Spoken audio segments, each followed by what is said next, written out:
अपनी सूट की जो लंबाई है और जो फिटिंग का निशान है वो मैं आपको बताऊंगी। और जो स्टिचिंग सूट के साथ हम जो है नाप लेते हैं तो वो मैं पहले वीडियो अपनी डाल चुकी हूँ। तो आज हम बॉडी के साथ कैसे नाप लेते हैं सूट का तो वो मैं आपको बता रही हूँ। तो हम इनका नाप लेकर आपको बताते हैं।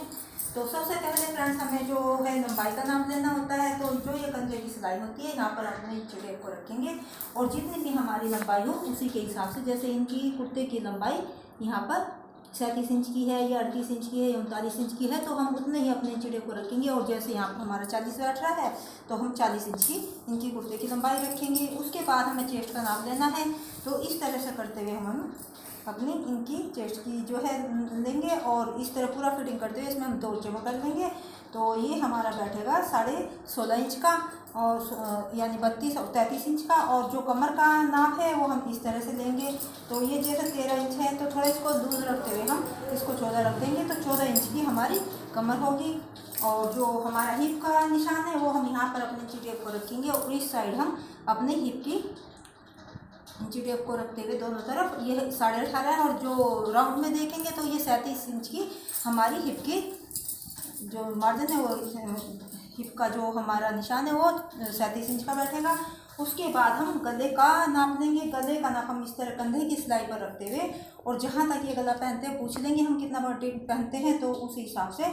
तो जैसे ये 7 इंच का है, यहाँ पर कंधे की सिलाई से यहाँ तक रखते हुए 7 इंच का है तो हम 7 इंच का इनका गला रख देंगे।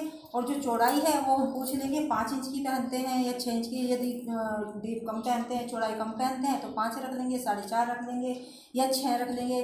ज़्यादा हम 6 या 6.5 से ऊपर ना रखें। और उसके बाद हम पीछे का गला देखेंगे तो पीछे का गला जैसे इनका इसमें हम यहाँ कंधे की सिलाई पर ही रखेंगे अपने इंची टेप को। और जैसे इनका ये गला 6 है तो 6 या 7 जितना भी पहनते हैं तो उस हिसाब से इंची टेप को रखते हुए उतना ही हम पीछे का गला रख देंगे। उसके बाद लेंगे हम बाजू का नाप। तो बाजू का नाप भी हमें जो ये कंधे की कुर्ते की और बाजू की सिलाई है यहाँ पर हम अपने इंची टेप को रखेंगे। और जैसे आधी बाजू पहनते हैं 5 या 6 वहीं पर हम लेंगे और उसी जगह से हम अपनी मोरी का निशान लगाएंगे। जैसे ये 6 इंच की ली हमने तो ये हमारी 11 इंच बैठी है तो इसका हाफ हुआ 5.5। तो 5.5 इंच की इस तरह मोरी थोड़ी हमारी इस तरह घूमनी चाहिए।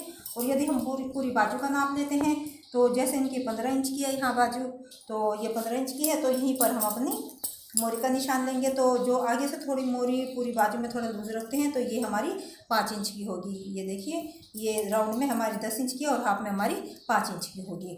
तो इस तरह से हम कुर्ते की फिटिंग का निशान लेंगे। उसके बाद फ्रेंड्स हम लेंगे सलवार का नाप। तो जहाँ पर भी अपनी सलवार बांधते हो तो हम वहाँ पर इनको बढ़ा देंगे। और हम बिल्कुल जो हमारा अंगूठा इनका तो वहाँ तक हम अपने इंची टेप को ले जाएंगे। तो जो इनकी सलवार की नाप है वो 37 इंच का है। और जो मोरी का निशान है वो हम इस तरह से पूछ लेंगे करके। तो जितना भी लूज पहनते हैं ये तो जैसे आजकल चौड़ी मोरी में 5.5 इंच पहनते हैं तो ये 11 इंच हो जाएगा हमारा राउंड शेप में। तो ये 11 इंच की इनकी मोरी हो जाएगी। और जो हमने बेल्ट बनानी होती है तो फ्रेंड्स बेल्ट में जितनी भी हिप होती है जैसे इनकी 8.5 है, 18 है, राउंड में 37 है तो हम उसमें 4 जमा कर लेंगे। उसी के हिसाब से हम अपनी इनकी बेल्ट को तैयार करेंगे। और आसन जो है हम 14 या 14.5, 13, 15 तक हम जितना भी कोई बड़ा छोटा पहनता है आसन हम उसी हिसाब से रखेंगे। तो फ्रेंड्स यदि आपको हमारी वीडियो पसंद आई हो तो लाइक करें, ज़्यादा से ज़्यादा शेयर करें और हमारे चैनल को सब्सक्राइब करें। धन्यवाद फ्रेंड्स।